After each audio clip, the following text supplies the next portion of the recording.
Hi, and welcome to the Trade VSA Beginner course.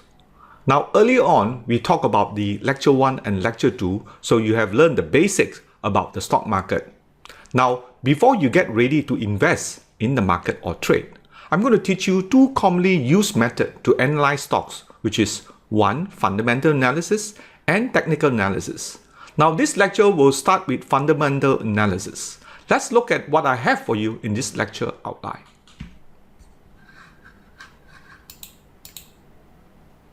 Now, in this lecture 3 topic, I will talk about the basis of the fundamental analysis. Then we're going to go on to the ever popular SWOT analysis, standing for strength, weakness, opportunity, and threat analysis. And not forgetting the FA factor, right? Now, let's move on.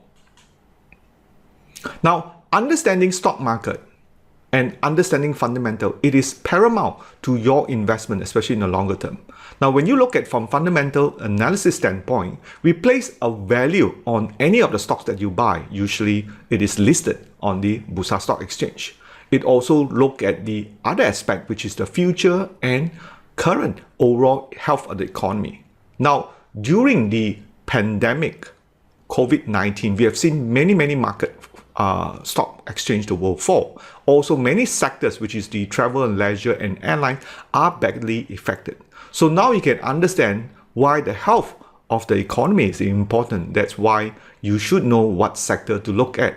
And before that, really knowing the underlying of the company so you can gain a better understanding of the industry or the sector you are looking at. Now, let's look at the overall two important aspects of the health of the country, which is usually denoted by the current government. They are looking at fiscal policies and monetary policies. In this aspect of the Malaysian Stock Exchange, the fiscal policy usually revolve around the budget, the yearly budget. And at this time of recording is budget 2021. This is where we want to see infrastructure spending by the government.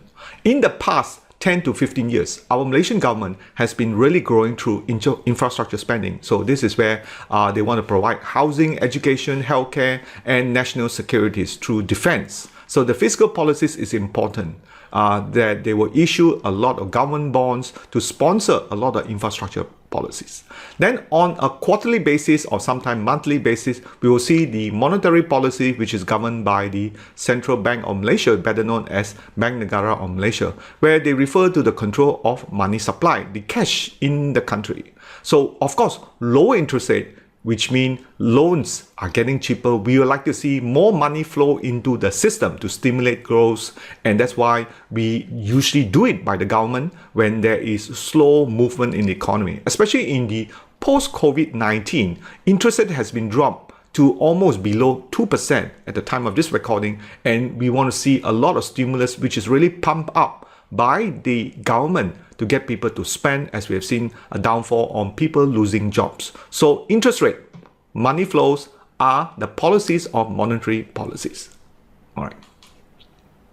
Now, let's look at the SWOT analysis. SWOT analysis look at the four aspects of a particular company: strength, weakness, opportunity, and threat.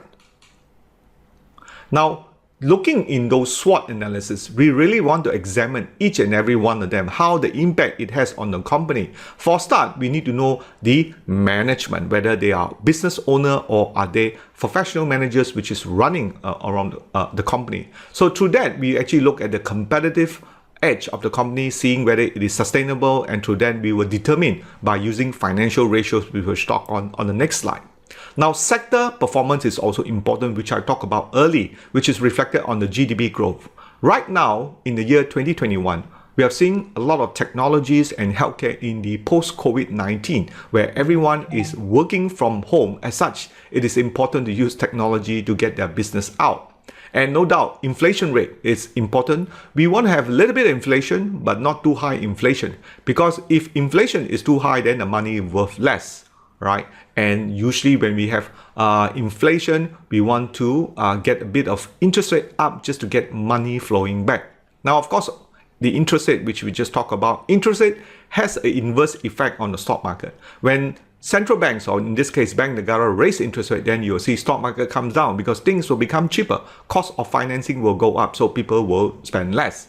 To get the economy moving, the central banks usually drop interest rate by 25 basis point of 0.25%, then will make housing, people taking up more loans, people taking up more financing to get their business running. So take note of interest rate. Usually when interest rate drops that we see in the US economy and the Malaysia stock market usually goes higher.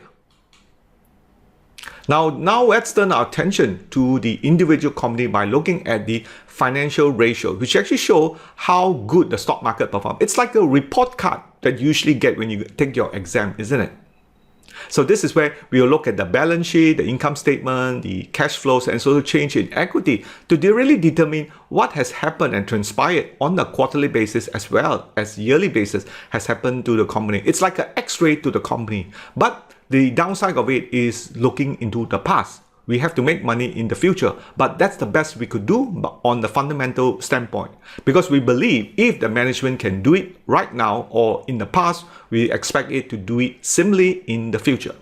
So here, first thing first, we have to look at the earnings, EPS, which measures the profitability of the company and the return to the shareholder for every share that is invested. All things being equal, higher EPS or earnings per share is appreciated. So this is how the stock price go higher. When stock price go higher, earnings will have to follow. Now next we look at the PE ratios, or sometimes PE number of times. Now PE gets from the stock price, current stock price divided by the earnings per share, and that will reflect either how attractive is the stock. Usually we get a high PE when it is a growth stock, and where it is a low PE, then this could be some stocks has some sort of an issue or distress. That's why the pricing or the attractiveness has dropped. That's why you get a low PE. Usually undervalued stocks have low PE, and growth stock has high PE. All things being the same, the lower the PE, the better, because you are getting it underpriced. All right, but be careful, there is a such thing we call value trap, which I will talk about in the later lecture.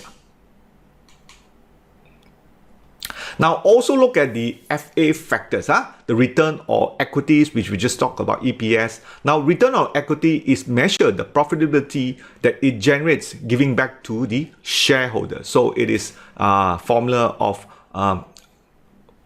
net profit divided by shareholders. Higher is better, right? Then we look at the debt gearing ratio, which is we usually call it gearing ratio.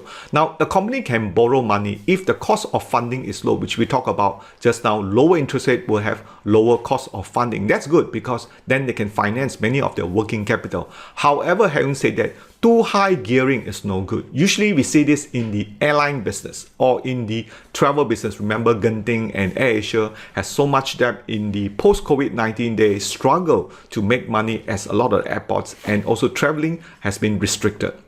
As such, we prefer lower gearing company, which means company who even net cash position, which is good because they are generating a lot of retail profit. Keep that in mind. Then the next thing is the net tangible asset, or NTA, which actually measure the book value of the company, of net worth of the company. Of course, the higher the NTA, the better financials are. Here's one tip. If the current price is lower than the NTA, then that's a good company, isn't it? Because if the NTA is higher, then you are buying an undervalued stock. Keep that in mind.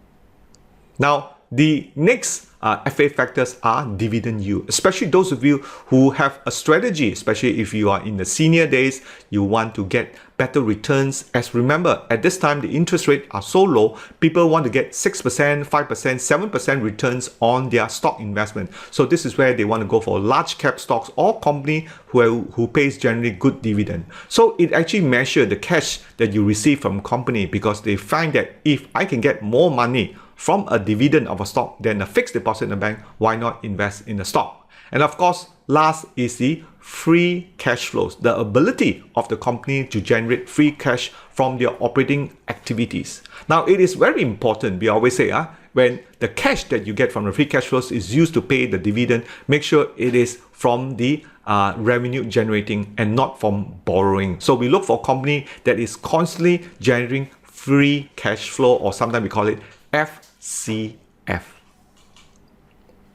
Now, we turn our attention now to the summary of end of lecture 3. All things being the same, these are the 7 factors. Number 1, we want to have the PE in the low teens, but not too low, because there is a such thing called value trap. 2, NTA, net tangible asset, should be as high as possible. DY is dividend yield, which is reasonable but not too high for the industry, because when they pay too much dividend, that means there is no growth. Or sometimes we can say this is siphoning by the company, especially if the company is a foreign company. And we see that a lot, especially those company that is foreign but listed in Malaysia, but they want to bring the money back. And 4th is the gearing ratio, which is the amount of money that they borrow from the banks, or what we call long-term debt, should be minimum but manageable. And ROE, that's measure the profitability to the company and what it returns to the shareholder, as high as possible. Earnings, EPS, earnings per share, must be as high as possible. And last but not least, number 7 is the positive cash flow, to ensure that it can expand and have adequate cash flow to continue to grow and help you to grow your money as an investor. So that's all we have for the lecture 3. I'll see you in the next lecture.